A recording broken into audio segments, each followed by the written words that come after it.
excuse me, quite a bit to cover today. So I'm going to jump right in and we'll start with a quick agenda. So what we're going to do today is talk about digital marketing in three parts.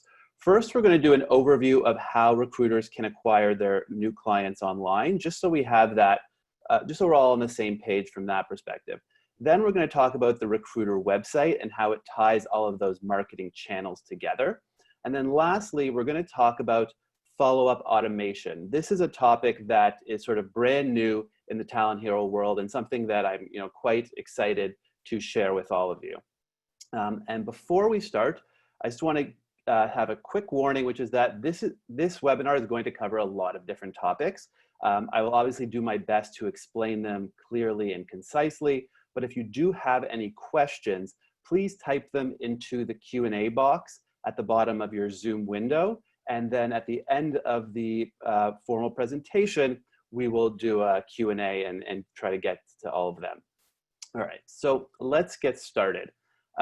So in terms of the different channels available to marketers, I like to divide them up into two different categories.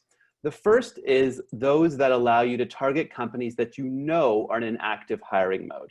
And of those methods, the first is search engine optimization. So many of you probably know what that means, but in case you don't, it's really the idea that you want to rank your business within the search results for queries that businesses use when they're looking to hire a recruiter. So for example, if you are a medical device recruiter, it would be ideal for you to be on the first page of the search results so that when someone wants to hire you, because they're obviously in an active hiring mode, they would be led straight to your website. The other way to target businesses in this manner is through a very sort of commonly known recruiter trick, which is to look for open jobs on a job board, do your research on that company in order to find a potential hiring manager or HR representative, and then reach out to that company. This is nothing new. I'm just including this here to give you a complete list. Next, we can think about how to target companies that we assume are in an active hiring mode. With these channels, we don't actually have to know that someone has an open position, but we can obviously look towards businesses in our target market and try to draw their attention, with the assumption that most businesses are hiring quite a bit of the time. So the first method that you can use with this approach are ads. Now, in this case, we're talking about ads that are placed in specialized publications to allow you to target your specific audience. Imagine you are an engineering recruiter and you are familiar with ENR. You could place ads within this publication, much like these companies have done, in order to attract your target audience. Similarly, if you were a pharma recruiter, you could place ads in the American Pharmaceutical Review and get in front of people who might be interested in your business. Next up, cold messages. Again, this is nothing new to recruiters, and obviously many recruiters have built their entire business with this way. But just to quickly summarize, when I talk about cold messages, I'm referring to doing careful research to build out a target list, and then using email, LinkedIn, or some combination of both to reach out to the people on that list. And then lastly, there's social media. Now, social media is a bit tricky because you do need an audience in order to use social media effectively. If you don't already have one, this channel might not be readily available to you. But if you do have an audience on whatever platform that is, LinkedIn, Facebook, Twitter, you obviously can post to those feeds and then draw attention to your business that way. So this is sort of the complete list of digital marketing options that are available to recruiters in order to target companies that could be their potential clients.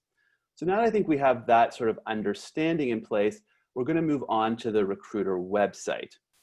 And the reason the recruiter website is so important is because it actually is a part of any single one of these channel strategies.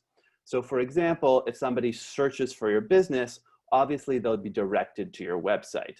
But even some of these other channels, which may be a bit more indirect, the website is still critically important. Imagine you find an open job, write some great email copy to ask somebody essentially if they are in need of a recruiter for that job. One of the first things they're going to do is click through to your website in order to check out your business and learn a bit more. So it's quite clear there that even though the email is the first stop, the website's still important. With ads, somebody might check out the ad creative, say within the publication where you place the ad, but then they're going to click through straight to a landing page on your site. With cold messages, again, email copy will be quite important, but people want to know that you're credible, and your website's a great place to determine that. Lastly, with social media, many of these posts will be links to content on your site, which of course, when clicked, will take someone straight to a relevant page. So no matter which channel you use, your website's a really important part of a complete marketing plan.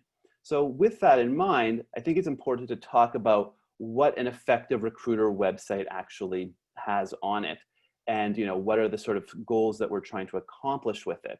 So I like to break it down to 3 categories. First, make a strong first impression with high-end design and engaging copy. Next, set yourself apart with social proof. And thirdly, position yourself as an industry leader using subject matter expertise. So let's kind of break these down one by one. In terms of the strong impression with high-end design, I want to basically start by pointing out that I've looked at dozens, if not hundreds, of recruiter websites at this point, and I would say that the vast majority of them are kind of ugly. And why that matters is because when you're using online marketing channels, somebody who sort of comes across your business typically knows nothing about you. And the way your website looks, the polish and the design, is going to be how they draw a first impression. And it's important that your website just looks good. That means that you have a website that was built by a designer, not from a template, in order to create something that has visual appeal to it. Next, once you sort of understand that you need a good-looking website, you also should think about engaging copy. I've read lots of copy for recruiter websites. Some are fine, obviously. There are others that have significant problems with clarity of the message, making sure that someone comes to the site might not really know who this website's actually targeted towards. And then I see things like grammar and spelling mistakes as well. So, hiring a copywriter who can actually use the language to draw people into your business rather than turning them off is quite important. So next, let's move to social proof. The idea of social proof is that people like to know that you say you can do what you claim you can do, and they like to know that by way of various evidence that you can show them. So as an example, client logos can be quite powerful. If a potential lead comes to your site and sees that you've worked with businesses they know within their industry, that's often a good indicator to them that you will be able to serve their needs as well. Testimonials are another great example of social proof. Many recruiters already do have testimonials on their website, but I've often found them to be lacking in a couple of areas. One, the quality of them is not so strong. Writing the testimonial often didn't put much effort into them. And 2, they're often anonymous, which I think really reduces their value. In order to have a good testimonial, you need to make sure that you have a process to solicit high quality testimonials, and also make sure that people are willing to put their name, their job title, their company name behind them, so that when somebody else reads them, they come across as credible and believable. Next, client reviews can be quite effective as a means of social proof. So whether you use a third-party software like the one on the left or a Google review on the right, anybody who sort of comes across, a 5-star review or nearly 5-star review will, of course, think positively of your business. I think people are quite used to now looking at reviews for products and services that they are going to purchase. So there's no reason that you shouldn't take advantage of that fact and include reviews on your site. Lastly, I think case studies can be quite powerful for a couple of reasons. First of all, they are a great way of explaining your process in much less dry language than simply just listing out step by step what you do. By following a sort of defined structure, you can explain exactly how you work through a recruiting challenge and what benefits that a potential client might expect. Also, when somebody looks at a case study and sees their industry represented, it often gives them a good feeling about your potential to help them with their specific problem as well. And so third, I think you need to use your website to position yourself as an industry leader using subject matter expertise. So it's really important that someone walks away from your site believing that you understand the industries that you recruit in. One way to do this is through a salary guide. A salary guide is a commonly used tool, especially by larger recruiting firms, but I think it's something that also can be available to firms of any size. It's a great way of demonstrating that you understand the different salaries within your industry, and it's also just a great marketing tool. Whenever somebody sees a salary guide, it typically piques their interest, whether it's a client wanting to know if they're paying well or a candidate who wants to know if they're earning a reasonable salary. The salary guide is a great tool for just bringing people, grabbing people's attention. And then lastly, it's important, I think, to have high quality blog posts on your site. And I use the word high quality here because I would say that most blogging that's currently done by recruiters doesn't have much of a purpose. It's content that's not that interesting and doesn't really have any clear audience. I think it's important to really make sure that your blog posts have a specific intent, which is to show off that you have a very clear understanding of whatever it is your practice area is. So I think that's sort of the third and final point as to how you build an effective recruiter website. So now that you have this recruiter website in place, you have kind of two of the three components of a complete marketing strategy.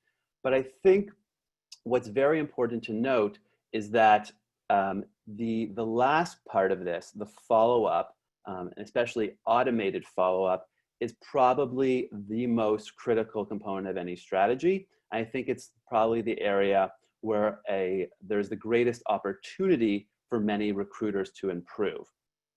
Before I move on, I do want to make clear, obviously recruiters do follow up. That's not to say that you write one email and you give up right away when you don't get a response. I think the key here is to think about follow-up from a automation perspective and also a comprehensiveness perspective. I'll talk a little bit about what those two ideas mean. So when you're thinking about digital marketing, it's great to understand that, what your best case scenarios are. For example, someone searches for your website, they visit your site, and they fill out a contact form to get in touch with you. Or, you message someone about a job on a job board, they read the email, and then they request to talk to you. Or, someone sees an ad, they visit the landing page on your site, and then they book a call. These are obviously great outcomes for you because you now sort of have, at the very least, a warm lead. But I think we have to recognize that those are the best case scenarios, but they're definitely not the most common scenarios. So for example, someone is more likely to search for your site, visit your site, and then just leave. They may read your email and then just ignore it. Or may click on your ad, visit your site, and then go back to where they were. So I think that we have to acknowledge this, and we have to realize that most recruiters, I think, don't have a clear plan for how to handle many of these situations.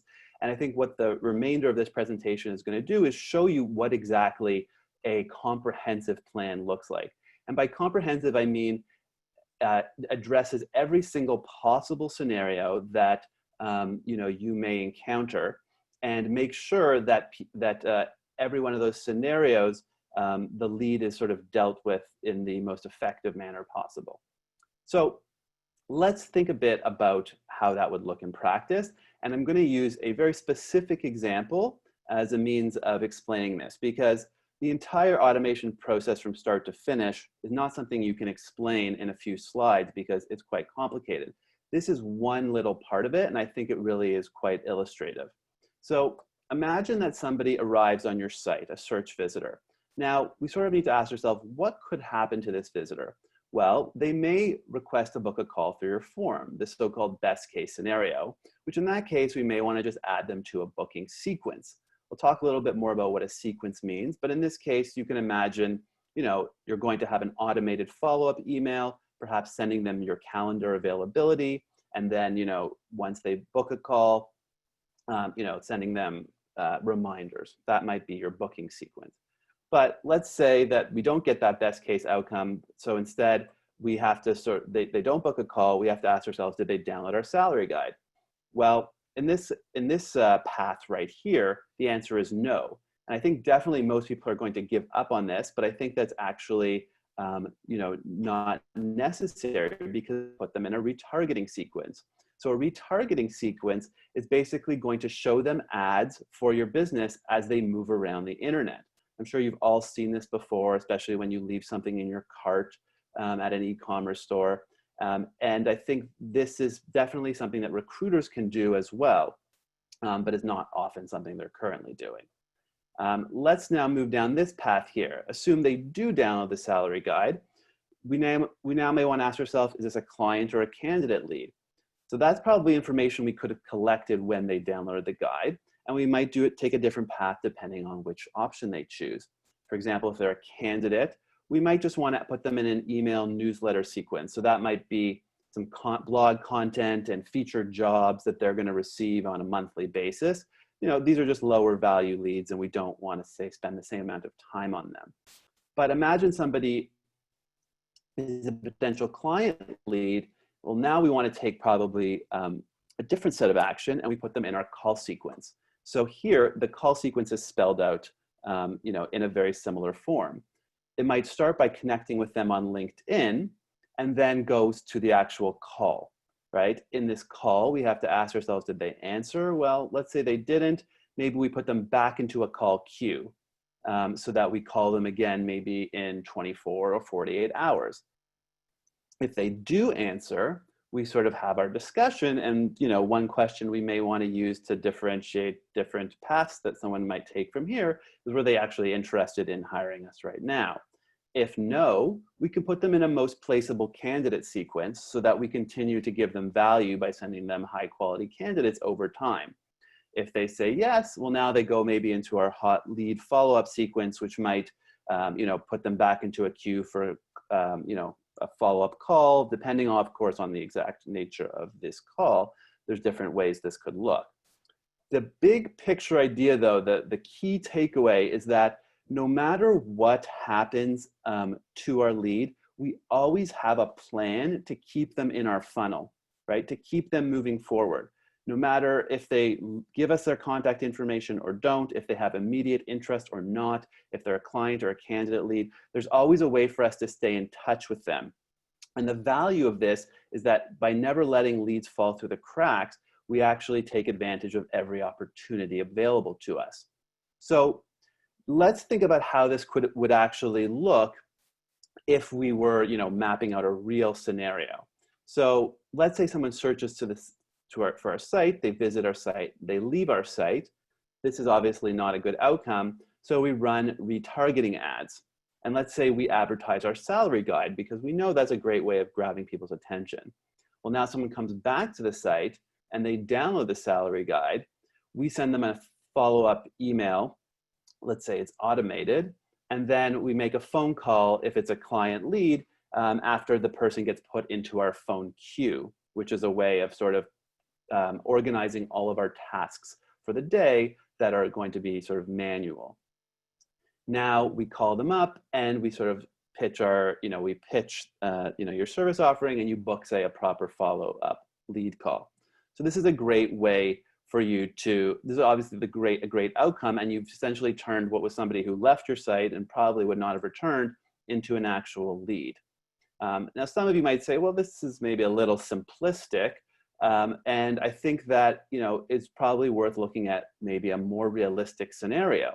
And I think you'll notice here that there's a lot of steps here, but the key point is that by automating a ton of this process, there's not actually a lot of extra work for anybody. So imagine you find an open job, you write an email, the person ignores it.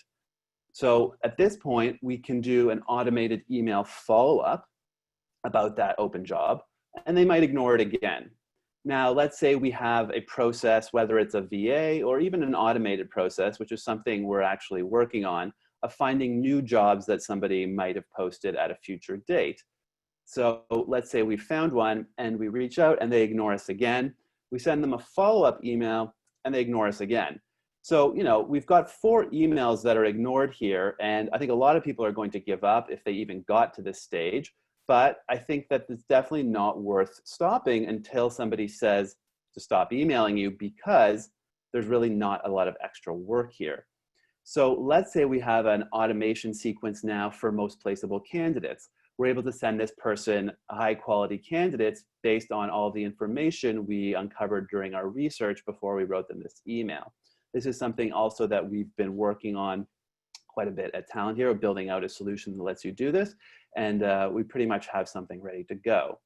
So at this point, we've now sent a different email, and we finally get a response. They ask about one of the candidates in the email, and then we send a manual reply, to try and get the conversations moving, and they ignore it. Again, a very common scenario. People express interest and then still don't respond. So under this scenario, we put them back into our MPC queue. Again, no real extra work here because we're building this out, on a mass scale. And they ask about a candidate again. We respond to them and they finally book a call. So this may be a process that's taken us, probably given the number of steps here, a few months to get to, but we did it without really extra work. And let's say they no-show for the call. Again, a little common step. We can put them back into our follow-up email queue. Maybe this is just something that says, hey, you missed your call, can you rebook? And they rebook. After a bunch more steps, they might hire the candidate that you've presented to them. So what this is really important, I think the important takeaway here is that, you need to have this continuous repetition to build the comfort and trust and lower that barrier to someone working with you. I'm sure you've all seen stats about how many different touches are required before somebody wants to work with you. And I think recruiters probably know this quite well, given the difficulty of the sales process. But unless you implemented something like this, I don't think you're ever likely to get to the higher end of this number of touches, just because of typically what today would be a lot of manual work. So I think this is really why automation is key. It allows you to just avoid a ton of missed business opportunities. So, I think the next thing I wanted to talk about quickly is, what does building these plans actually look like? So first of all, I think you have to think about the tactics that are available to you. So we talked a little about retargeting display ads, the ads that follow people around the internet. There's also social media ads that you can use as well. So not just putting them, say, on websites that people read, but also within their social media feed. Visitor identification tools can be quite powerful. They're a means of identifying the companies that have arrived on your site. You could pair that with a virtual assistant who does research to try and find who they might want to contact at that company and say put them in a drip email campaign. On the email side, you obviously have some custom emails that you might want to write, as well as automated emails. The nice thing about the custom emails is that you may not be able to automate every single step of this process, but you can build out templates that really save you a ton of time. You can, again, build out task queues so that somebody who's sort of ready for this manual email based on their previous step is now in your queue that you kind of just step through, and you step through one by one all the different people you need to contact. Similarly, you can use text messages, especially with candidates. You're obviously going to want to use LinkedIn, whether it's connection requests or messages or message sequences. Phone call reminders we kind of talked about. Content newsletters, so sending out new content you've written to people. MPC campaigns are really probably the most effective way to stay in touch with client leads because they're actually demonstrating value on a consistent basis without being overly annoying. Following up on job postings is quite important. You can use salary guides, white papers, and case studies as either a means of getting contact information from somebody who's already on your website, or providing, demonstrating your credibility and value to people once you already have their contact information. So for example, a salary guide is a great annual way of staying in touch with somebody. Social media messages are a creative way to kind of step outside some of the more standard means of contacting people. And I think job alerts is something that can be quite great for staying in touch with candidates. Not something we touched on too much because this has been focused mainly on clients, but it is something that's quite relevant. So with any complex solution like this, you're going to have to overcome some challenges. One question you might have is, well, how do I connect my applicant tracking system, which is probably a core part of your business, to a marketing platform that can do, all these different steps? And I think that there's definitely going to be some challenges with older applicant tracking systems because they simply weren't built for this type of connection. The newer ones tend to have a little bit more capabilities to do integrations. But I will say that a tool like Zapier is a great way of bridging the gap between older ATSs and marketing platforms. It's kind of like a middleman that lets you exchange data from one place to another, even between systems that aren't really great at talking to each other. If you I think also, want to learn more, you can contact us, because this is sort of a technical area and something that we can definitely help set up. In terms of what platform should use. So remember here that we're talking about pretty complex sequences. They're mixed email, text, LinkedIn, phone call campaigns, and they have multiple steps, and then they need to have sort of multiple different pathways depending on people's actions. So you're not going to be able to get away with something like MailChimp or Constant Contact. And I would say the number one option you're going to want to use is HubSpot. They're by far the most robust platform available, and they can definitely take care of all these different possibilities for what you might want to build. Other platforms you might want to look into, and which we're currently exploring, are SalesLoft and Infusionsoft. Those are able to take care of quite a bit of what you would need in order to build something like this. The next question is, how many tactics can you reasonably use? And I think you look at this, it's a very long list, and it might be a little overwhelming to think about where to start. What I would say is that you obviously think about your budget constraints and your time constraints, and pick the tactics that I think are most appealing to you, would be most effective for your audience, and which you can actually reasonably implement. I think the end goal here is to build something where no lead ever dies, but being reasonable about it, I think we recognize that that may not be something you achieve right off the bat. And lastly, how many sequences or states should you account for? There's obviously a lot of different ways these paths could go. They're not captured in a simple diagram like this, right? Someone might come from a variety of different channels. There might be different things they do on your website than this, and you have to kind of figure out how all these things are connected as well. If someone's passed through one of these sequences, for example, do they go through it again? Does that make sense? Depends on the context. So in thinking about how you actually account for everything, I think you want to think about a couple of things. One is, where's your greatest time savings? Is there anything that you do manually now that could be automated? That's probably where you're going to want to start. Even if that may not immediately get you access to more leads, you can obviously take that time and use it elsewhere with some of the non-automatable processes. And also, I think you want to think about, where are your current largest missed opportunities? Is there a group of leads that you realize in thinking about this now that you just sort of now let slip through the cracks that you could reasonably connect with if you had a more automated means of doing so? So, with that is sort of the conclusion of the presentation. I now just want to see, what questions you may have. And just going to log back into Zoom. Give me 1 second. Actually going to have to pause my screen sharing. Okay, so we're gonna be opening this up for Q&A.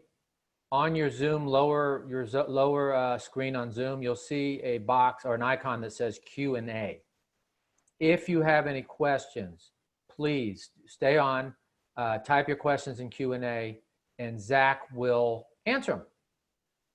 Okay, I see some questions through the chat as well, so that's another place if you want to enter there as well. So Somebody wrote, will I be sharing these slides afterwards?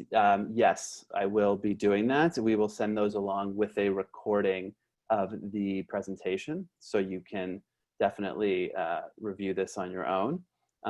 Ronald asked, who developed a way to have the clients self-submit and self-publish videos or written cases. So that's a good question. I don't say we have something like that right now. It wouldn't be too hard to build.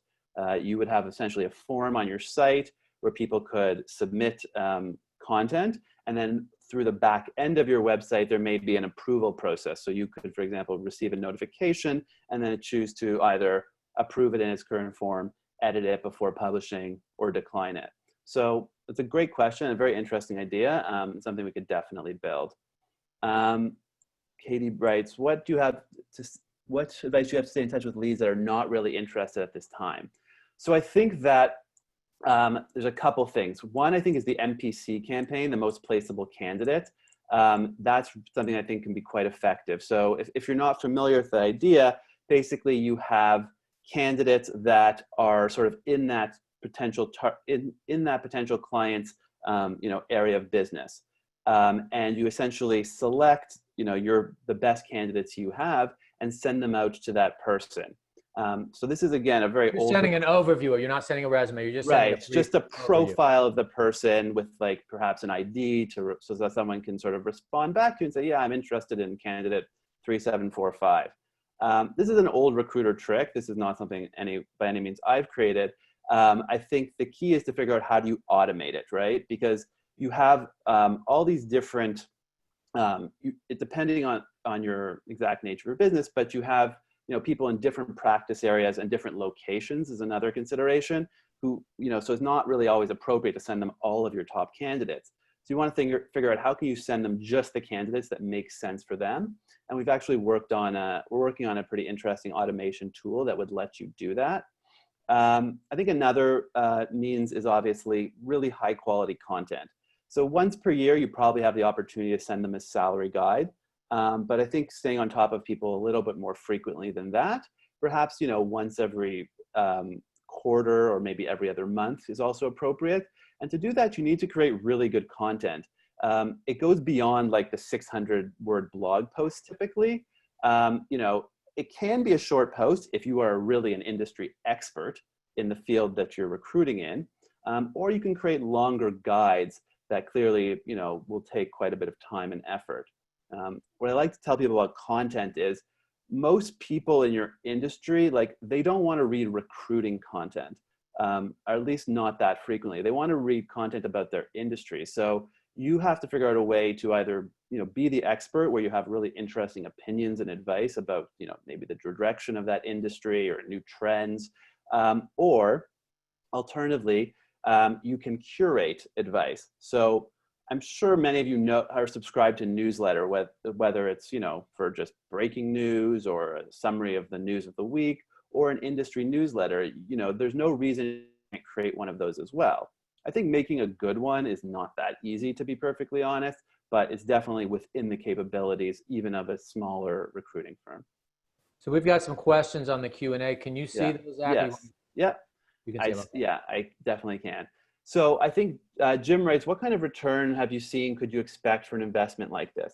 That's a great question. And I think that, the numbers are obviously, the original cost obviously is dependent on, the nature of your business, how deep, you're going to go into this. But I think that basically what I would say is that with one placement, I think you would typically cover all of the setup costs and most of the annual cost for this. So, if you're sort of looking at this and saying, I'm pretty sure this would get me 2 extra placements per year, given how many leads I'm currently not really engaging with, then, that alone is going to essentially, I would say, nearly double the, initial investment plus the, yearly investment. So, I think it's the ROI, if you go beyond that, could be quite significant. I'm hesitant to give numbers just because there's so much variability here in, things like, the setup cost, depending on where you're at today, the ongoing costs, how complex of an automation do you want to build, your annual fees as well. your per client fees on average. So I think though that, there's clearly value here, especially given where most recruiters are at right now, which is, as I've said, sort of just letting a lot of people fall through the I cracks. thought I'd chime in on this, being that I'm not a digital marketing expert. When I talk to clients, some of the most successful ones do have a very consistent program that they've set up or had set up for them, where they get an ongoing influx of leads, and they're doing little or no outbound calling. So this is one of those things that when you get that formula and you evolve that formula right, can be highly, highly effective. And you're spending your time talking to people that are the right audience. So, and then next question, looks like Greg, ready? Right. Yeah, Greg wrote, can you provide some detail or example of a salary guide? Absolutely. And I will include this, we can include this in the email as well, a link to this. Here's one of the salary guides we've recently created. I think if you sort of just, looking at it quickly, it clearly stands up to anything that would be produced by a larger firm in terms of the quality of the design. The research is done, using sources that we've been able to build over the years. And I would say that, whenever we show the data to our clients, they're always very impressed in how much it aligns with their own personal experience within that particular area and region of the country. So, no matter your size, there's definitely, we can definitely build salary guides for you. And you can use them, I think, as a pretty important part of your marketing efforts. Mignon, I'm not sure how to say your name, wrote, have you developed software that can automate? And the answer is yes. So currently, the software of choice is HubSpot. So it's not our software, but what we do is we sort of help you do all of the onboarding and setup of these complex sequences. So, HubSpot's a pretty complex tool. I mean, that's why I think it's so great, but it's not something that's, you could set up if you want to sort of go through that process. But it's also something that we sort of have ready. And we're working on developing even more templates and automated sequences to add on behalf of our clients. Who's the best person to talk to at a client organization? I'm just going to skip this question just because it's not my area of expertise, and I think it's better covered perhaps on our next webinar with Brad, because it's not so marketing oriented. How do you begin gathering social proof? That's a great question. So I will say this, Melanie, that there's definitely some hesitation from people in providing these. What you can often do is a couple of things. One is incentivize people. Whether you may not be able to do this for like a CEO, they may not care about a $20 gift card, but a marketing manager or even a director, just write them an email asking for it and say, hey, I'll give you a $20 Starbucks gift card if you're willing to, write this testimonial. And you'll find you probably get a much higher response rate that way. Also, when you incentivize people, you can also do things like send them a link to your Google review page and put that testimonial on there at the same time. And then you could actually even go to your Google review page and copy it to your website. I was going to add a little to that, Zach, because I have testimonials. I think the key is, number one, these are really happy clients. Number two, you ask them when they're at a high. Something happened, they're at a high. Oh, hey, Bob, by the way, would you do me a favor? I don't want to burden you with people asking for references to check it with you. It'd be a lot more helpful to have a very simple testimonial so that you're not taken out of business when people ask for a reference. Would you be okay doing that? And I actually have them do it on Zoom, just take a minute and a half, and I just guide them in terms of what to cover. They say it in their own words, but people need guidance. Yeah. And I find that's been very effective to get really high quality, candid social proof. I agree. Just, you can just essentially, as Brett said, you can basically just write people's testimonials and give it to them for their approval. Most people, if you have a great relationship, they're going to be fine with that. They don't. And it really reflects the reality of your situation. You're not making up stuff. Yeah. Right. Like they don't want to do that. Nobody really wants to sit down and write testimonial. I mean, most people don't. So, they'll be happy if you just kind of do it for them. Gibson Rowe, I built a platform similar to Indeed, but as options for recruiters and applicants to record job description elevator pitches. I've tried different marketing strategies based on your experience. When do you think start to pick up? It's a very hard question to answer. I will say that, you know, by 3 months in, I would expect, if you've tried various marketing strategies, to have some traction. If like you're not, I mean, you may not be very, may not be like a wild success at this point, but if you're not starting to see people on the platform, you might need to try some different strategies or make some adjustments to the platform. Ronald asked, will your team survey a particular region?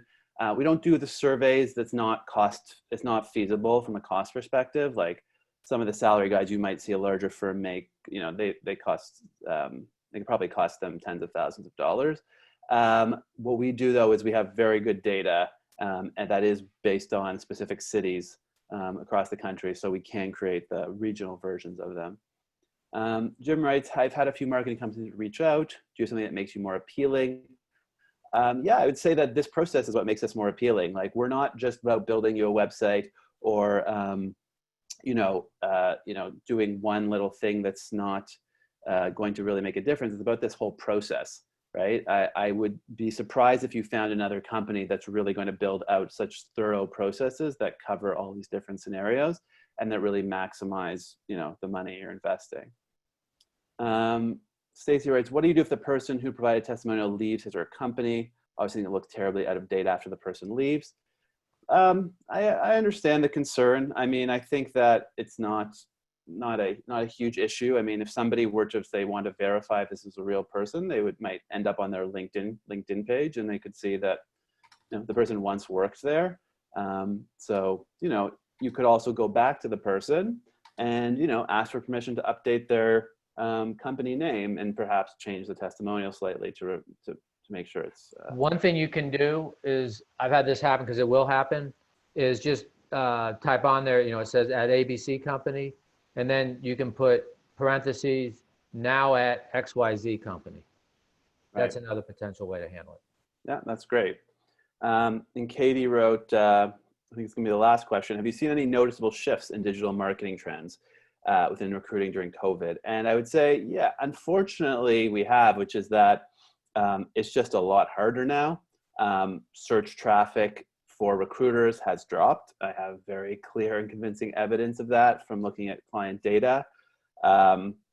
Almost every method is unfortunately currently going to be a little bit more challenging. You know, like the number of candidates on the market has increased, and people are going to return to things like job posts. I think that you as a recruiter, therefore, really need to have a strong value proposition in order to, you know, stand out from the pack. And I think on top of that, you really need to, you know, be out there marketing yourself. Like the methods where you sort of go after just a few people a week probably aren't going to be as effective as some of these more volume-based methods, especially when the volume-based method is part of an automation sequence, so that, you know, every lead you have that you try to engage, you have multiple touch points for. So I think we're sort of at the 45-minute mark. So I'm just going to, you know, wrap up here by saying, again, if I'm going to put this link to book a call. If you're interested in talking about this further, you can find some time in my calendar, and we can definitely, you know, schedule some time over the next week or so and run through your specific business needs. Brad, anything else before we go? Yes, I'm going to be sending an email tomorrow to all the people that signed up for the webinar. It's going to be a recording of the webinar. Zach, I don't know if you want a link to the slides, because it's probably not good to send an actual document through the email. Yeah. And you'll also have a way you could book on Zach's calendar also. So tomorrow I'm going to be sending out this information to everybody. Okay. And look, I want to let everyone know I really appreciate you investing the time to get some education on something that, quite frankly, can take a while to really wrap your head around. Something that I will say, by the work I do working with folks that own small to mid-sized recruitment firms, is a difference maker. When you do this right, your world changes. but it's hard to do this right on your own. I got to tell you, I don't know of anyone personally that has been able to just do it all on their own. So that's all I got to say about that. All right. Thank you, Brad. Hey, thank you, everyone, and really appreciate your time. Have a great day.